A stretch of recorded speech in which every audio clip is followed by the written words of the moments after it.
এখন সুদের শাস্তির বিষয়ে আল্লাহর নবী বলতেছেন আবু হুরায়রা থেকে যে হাদিস, সুদের সবচেয়ে ছোট গুনাহ কি গুনাহ? ছোট গুনার পরিমাণটা শুনেন, বড় গুনাহ শোনার দরকার নেই, শুধু ছোটটা শুনেন। عن أبي هريرة رضي الله تعالى عنه قال قال رسول الله صلى الله عليه وسلم الربا 70 جزعا। আল্লাহর নবী বলেন সুদের গুনাহ হলো 70টা। কয়টা? কয়টা বলছি? 70টি গুনাহ। আয়াসরাহুহা আইয়ানকিহার রাজুলু উম্মাহু, নাউযু বিল্লাহ। নবীজি বলেন সুদের গুনাহ হলো 70টা, তার মধ্যে সবচেয়ে ছোট গুনাহ হলো নিজের মায়ের সাথে আপনার খারাপ কাজে লিপ্ত হওয়া, নাউযু বিল্লাহ। নিজের মাকে বিয়ে করা, নিজের মায়ের সাথে জেনা ব্যভিচারে লিপ্ত হওয়া, এটা হচ্ছে সুদের সবচেয়ে ছোট গুনাহ, নাউযু বিল্লাহ বলেন। অন্য হাদিসে আসছে আল্লাহর নবী বলেন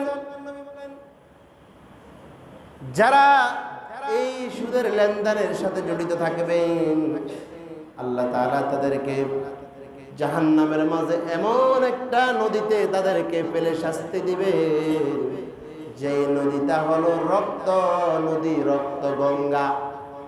ওই রক্ত নদীতে তারা সাঁতার কাটতে থাকবে জাহান্নামের মাঝে। মাঝে মাঝে তারা নদীর কূলে আসতে চাইবে, ওই রক্ত নদী থেকে তারা বাঁচতে চাইবে, কিন্তু নদীর কূলে থাকা আল্লাহর ফেরেশতারা জাহান্নামের বড় বড় পাথর তাদেরকে মারতে থাকবে। জাহান্নামের বড় বড় পাথর তাদেরকে লক্ষ্য করে, তাদের মাথাকে কেন্দ্র করে তাদের শরীরের উপর মারতে থাকবে, যার কারণে তাদের মাথা চূর্ণ বিচূর্ণ হয়ে যাবে, শরীরটা চূর্ণ বিচূর্ণ হয়ে যাবে, কিন্তু তারা কোলে আসতে চাইবে, কিন্তু আসতে কোনোদিন পারবে না, নাউযুবিল্লাহ। আল্লাহর নবী বলেন, হযরত আবু হুযায়ফা রাদিয়াল্লাহু তাআলা আনহু থেকে বর্ণিত, নবীজি লানত করেছেন যারা সুদের সাথে জড়িত তাদের উপরে। হযরত আবি জুহাইফা রাদিয়াল্লাহু তাআলা আনহু বলেন, قال أرأيت أبي اشترى حجاما فأمر بمهاجمة فكسرت فسألته عن ذلك। তিনি বলেন আমি আমার পিতাকে দেখেছি, তিনি কি করলেন, একটি শিঙ্গা লাগানোওয়ালা একটা গোলাম কিনলেন। তিনি এমন একটা গোলাম কিনলেন যে এই গোলামটা শিঙ্গা লাগাইতে পারে। তিনি তার শিঙ্গা লাগানোর যন্ত্র ভেঙে ফেলতে নির্দেশ দিলেন, ভেঙে ফেলা হলো। এরপরে আমি কি করলাম, ফাসালতু আন যালিকা, আমি আমার আব্বারে জিজ্ঞাসা করলাম, আব্বা গো এই শিঙ্গা দেওয়ার যন্ত্রটা কেন আপনি ভেঙে ফেললেন? ক্বালা, তিনি বলেন, ইন্না রাসূলুল্লাহি সাল্লাল্লাহু আলাইহি ওয়াসাল্লাম, তিনি বলেন রাসূল বলেছেন, নাহা আনিল সামানিদ দামি ওয়া সামানিল কালতি ওয়া কাসবিল আমাতি ওয়া লা'নার রাশিমা ওয়াল মুস্তুশিমাতি ওয়া আকারুর রিবা ওয়া মুকিলাহু ওয়া লা'নাল মুসাফফির। হযরত জুহাইফা বলছেন আমার আব্বারে যখন জিজ্ঞাসা করলাম, আব্বা গো শিঙ্গা লাগানোর এই যন্ত্রটা কেন আপনি ভেঙে ফেললেন? আব্বা বলছে রাসূল করিম সাল্লাল্লাহু আলাইহি সাল্লাম এমন কিছু কাজ করতে নিষেধ করেছেন, যেমন রক্তের মূল্য, কিসের মূল্য? রক্ত বিক্রি করতে নিষেধ করেছেন, কুকুর বিক্রি করে অর্থ নিয়ে ভোগ করতে নিষেধ করেছেন, এবং জেনা ব্যভিচারের মাধ্যমে নিজের অধীনস্থ কোনো লোককে পতিতালয়ে দিয়া তার বিনিময়ে টাকা উপার্জন করতে নিষেধ করেছেন।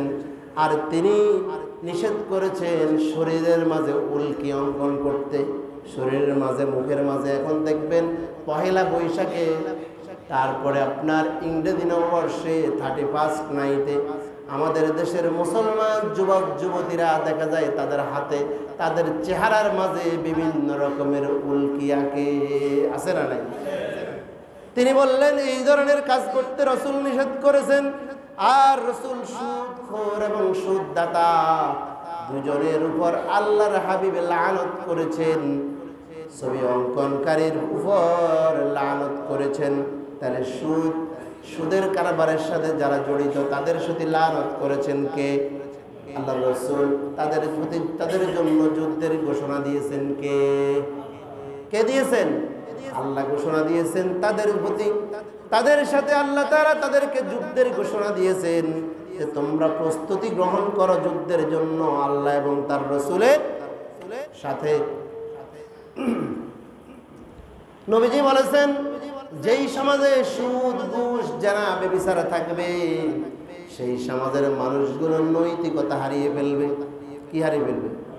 নৈতিকতা হারিয়ে ফেলবে। তাদের মাঝে কোনো নৈতিকতা থাকবে না, তাদের চরিত্র নষ্ট হয়ে যাবে, তারা সবচেয়ে নিকৃষ্ট চরিত্রের অধিকারী হবে।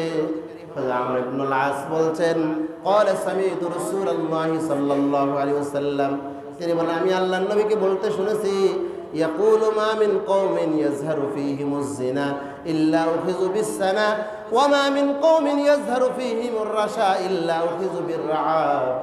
নবীজি বললেন যে হযরতে ইবনে আস বলছেন আমি রাসূলকে বলতে শুনেছি আল্লাহর নবী বলেছেন যেই সমাজে জেনা ব্যভিচার বেড়ে যায়, যেই সমাজে অশ্লীলতা বেড়ে যায় সেই সমাজের লোকেরা দুর্ভিক্ষের কবলে পড়ে।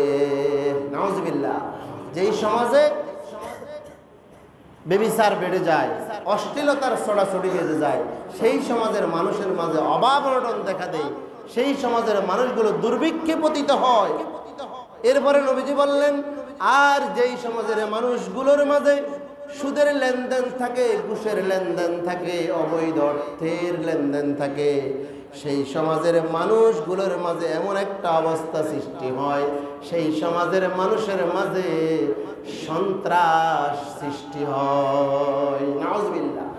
যেই সমাজে জেনা ব্যভিচার সুদ ঘুষের প্রচলন থাকবে রাসূল বললেন ইল্লা উখিযু বির-রু'বি, সেই সমাজে ভীতি থাকবে, সন্ত্রাস এগুলা না হয়ে পারবে না। সেই সমাজের মাঝে মানুষের মাঝে আতঙ্ক থাকবে, মানুষের মাঝে আপনার খাদ্যের অভাব দেখা দিবে, দুর্ভিক্ষ দেখা দিবে। সেই সমাজের মানুষের মাঝে সন্ত্রাস, চাঁদাবাজ, মাস্তান, খারাপ মানুষ, অশ্লীলতা সৃষ্টিকারী, বেহায়াপনার প্রশ্রয় দানকারী, এক কথাই হলো বিশৃঙ্খলাকারী, মানুষের প্রতি জুলুমকারী লোকের সংখ্যা বেড়ে যাবে। আর রাসূল হাদিসে বললেন যে সুদখোরের প্রতি লানতের কথা বললেন, আবার বললেন সুদের সবচেয়ে ছোট গুনাহ বললেন কি? নিজের মাকে বিয়ে করা। নাউজুবিল্লাহ। আবার বললেন যে সেই লোকটা যেই সমাজে এই সুদ চলে, সেই সমাজে যেই সমাজে জেনা ব্যভিচার চলে সেই সমাজে কি দেখা দেয়? মনে আছে আপনাদের? একটু আগে বলছি কি দেখা দেয়? দুর্ভিক্ষ দেখা দেয়। মাশাআল্লাহ। আরেকটা বলছি সেই সমাজে সন্ত্রাস বেড়ে যায়। কি বেড়ে যায়?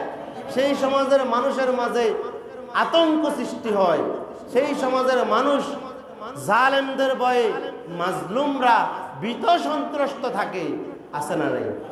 এখন মানুষ নিজের অধিকারের কথা বলতে পারে না। যারা মাজলুম তারা শুধু জুলুম সয়ে যায়, কিন্তু কোনো প্রতিবাদের ভাষাও তাদের নাই, প্রতিবাদ করার কোনো সুযোগ নাই। এটা হচ্ছে সুদ ঘুষ জেনা ব্যভিচারের ফসল। ঠিক কিনা? আল্লাহর নবী বলেন, আল্লাহ তাআলা কোরআনুল কারীমের সূরা বাকারা বললেন ইয়ামহাকুল্লাহুর রিবা ওয়া ইউরবিস সাদাকাত। আল্লাহ চায় সমাজ থেকে সুদকে একবারে কি করে দিতে? মুছে দিতে চান, নিশ্চিহ্ন করে দিতে চান। আর আল্লাহ চান যেন মানুষ একে অপরকে দান করে, মানুষ যেন একে অপরকে সহযোগিতা করে, এটা দানের মাত্রাটা যেন বাড়িয়ে দেয়। আর সুদের কাজটা যেন মানুষ একবারে কি করে ফেলে? সমাজ থেকে মুছে ফেলে। আল্লাহ এটা চান। আর যারা আল্লাহর এই কথা যারা মানবে না, আল্লাহু লা ইউহিব্বু কুল্লা কাফফারিন আথীম, আল্লাহ তাআলা পাপী লোকদেরকে আল্লাহ কি করে না? ভালোবাসেন না, তাদেরকে আল্লাহ পছন্দ করেন না। এরপরে আল্লাহ সূরা আলে ইমরানে বললেন, ইয়া আইয়ুহাল্লাযীনা আমানু, আবারও কাদেরকে? কাফেরদেরকে না ঈমানদারদেরকে? কাদেরকে বলছেন? ঈমানদারদেরকে।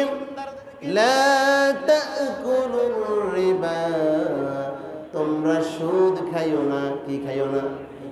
কি খাইও না? সুদ খাইও না। আদাফাম মুদাফা, চক্রবৃদ্ধি হারে যেই সুদের কথা, তোমরা সেই সুদের কারবারে করো না, সেই সুদ তোমরা গ্রহণ করো না। এবং ওয়াত্তাকুল্লাহ, কাকে ভয় করো?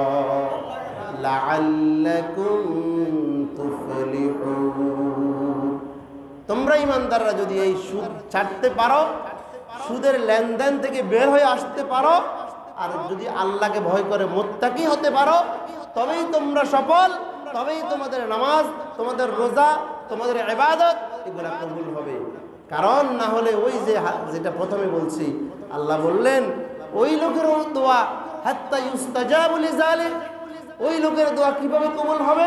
মাতআমুহু হারাম, যার খাবার হারাম, মাশরাবুহু হারাম, যার পানীয় হারাম, মালবাসুহু হারাম, যার গায়ের পোশাকটাও কি, সে ইয়ামুদ্দু ইয়াদাইহি ইলা সামা, আই রব, সে আসমানের দিকে তাকায়া হাত দুইটা প্রসারিত করে রব বলে বলে চিৎকার করে কান্না করবে, কিন্তু তার শরীরের মাংস হারাম, শরীরের রক্ত হারাম, গায়ের জামা হারাম, তার আপনার খাবার হারাম, পানীয় হারাম। আল্লাহ বললেন কিভাবে তার দোয়া কবুল হবে?